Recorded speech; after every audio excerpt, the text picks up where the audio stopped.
Welcome to Master Beers. My name is Matt. We do the beer stuff here. A little flagship IPA up in this piece in the form of Evergrain Brewing. It's their Joose. Yeah, I've had this beer before. It's been a while. I don't believe I reviewed it, but this can comes courtesy of my boy Ty. He lives very close to Evergrain. He sent this in a box, so we be reviewing it. 12-ounce can, so I'm guessing you got this. Maybe they put this in 12 packs now, because I know it's their flagship IPA. So we'll see what's what. What's on the can? 6% alcohol by volume. No date in the can. India Pale Ale. Camp Hill. Evergreen Brewing. Done and done. It's 2016. 8 years. I feel like Evergreen's been around longer than that. Give that a crack. Give it a pour. See where we land. I know this is, like I said, this is their flagship beer, but I'm if my memory serves me correctly, I'll let the review speak here, but I think this isn't afraid to be bitter. Label-wise, I always dig what Evergrain does. Their art design is pretty top-notch when it comes to what they do, so I'm always a fan of their stuff. And as far as a 6% hazy goes, I mean, come on now. That's pretty much exactly what you're looking for. Has this nice kind of slightly opaque, not semi-opaque, kind of like orange core, a little bit lighter on the edges is what I'm trying to say. You got a pinky finger of a just off-white head south of khaki color, and it just looks like a beautiful, well-done hazy. I mean, look at that sucker. Off to a very good start. It's a good nose.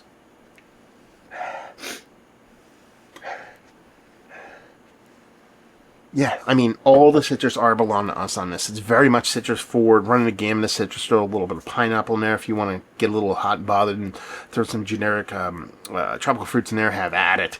But it really is all the citrus belongs to us, a nice sweetness to it, like a fresh squeezed orange kind of sweetness to it. And there is this precursor of a bittering, a little bit, I would say, dare I say, a touch of piney resinous, a little bit of West Coast in here, so maybe it has a little bit of old school vibes in those new school hops. We'll see how that goes. Nice sweetness to it, comes off as that shaved edge confectioneriness I really do like when it comes to my hazy IPAs. We're off to a good start. Even better start. Let's dive in. Cheers, y'all.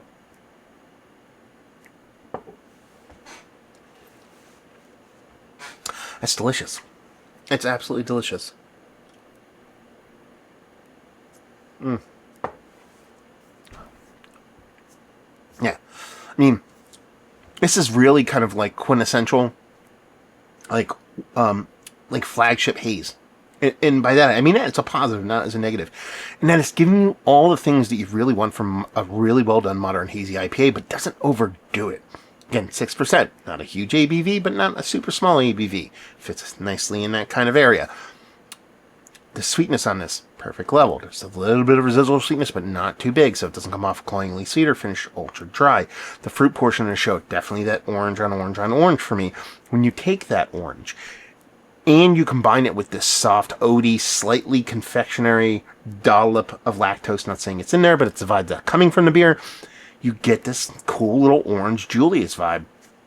A little bit of bittering on it. Again, a little bit of West Coast vibes. Again, reaching for that at this point. I believe it's there, but I'm reaching. But it's definitely a little bit more saucy, a little bit spicier than what you'd expect. Not actual spice, but a little bit just more bitter is what I'm trying to say. Than just most straight-up New England style IPAs. And a beautiful silky mouthfeel. Not turbid, but definitely has this nice softness to it. That's really good. Honestly, really, really good. I mean, Evergrain, they really are churning out some of the, not just some of the better hazies that I'm getting on the regular, whether they come from a viewer or I pick them up myself when I pop over to PA, like 8 minutes away from Pennsylvania. I work in Pennsylvania, so I see a lot of PA beers. I mean, them, and I still did some reviews of Hidden River. I mean, that area is really starting to churn out some really top-notch hazy beers. And if you're talking about something like this being a flagship, and by that I mean to a greater extent something that you could probably get on the cheap, that's when it really starts to call me your bang for buck. Because, you're telling me 12-ounce can. My brain immediately goes to a 12-pack. I would say the King S of F Mountain. I'm trying to clean this podcast or YouTube up a little bit. When it comes to bang for your buck haze is Fiddlehead IPA.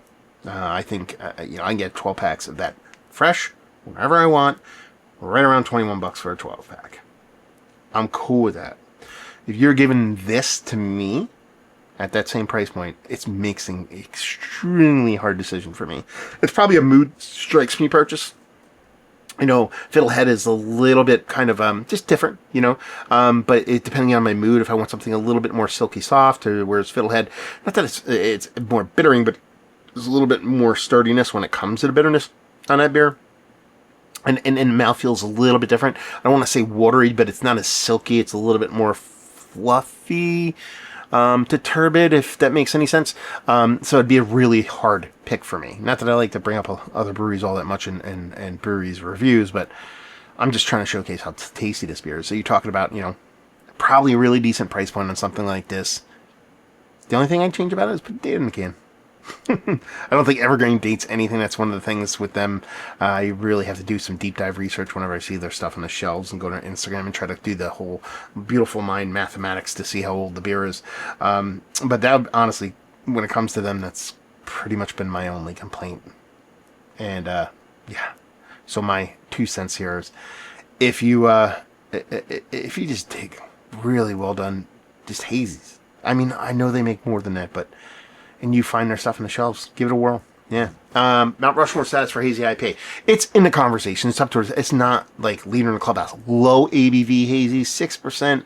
It's a little too high for me to put it in that. So let's just say it's really damn tasty. I would buy 4 12 packs, or 4 or 12 packs, or 6 packs, or whatever format. The Pennsylvania 8-pack is what I would like to see this in. They have weird rules in PA about ounces, and if you do, I think it's like two 12-ounce 8-packs is the exact amount of beer you're allowed to take out of a place at one time. It's dumb. Anyway, at their price point, definitely worth it. Off shelf and leave you with, if you like what we like this, if you like well done hazies, and you're not too picky about names and hype, you'll dig this. So there you go. Review in the books. Hopefully you enjoyed. Down there if you want to talk about it. Massive Beers if you want to check me out doing the social media stuff. Beer Massive. Want to check me out doing all that. Fine, fun stuff. Evergrain, been to the brewery? I have, a couple times. Favorite beers? Have you been to the brewery? Have you had this beer? All that fun stuff down there. Hopefully you enjoyed the review. Hopefully enjoying a little bit of a flagship haze. And hopefully see you next time. Cheers, y'all.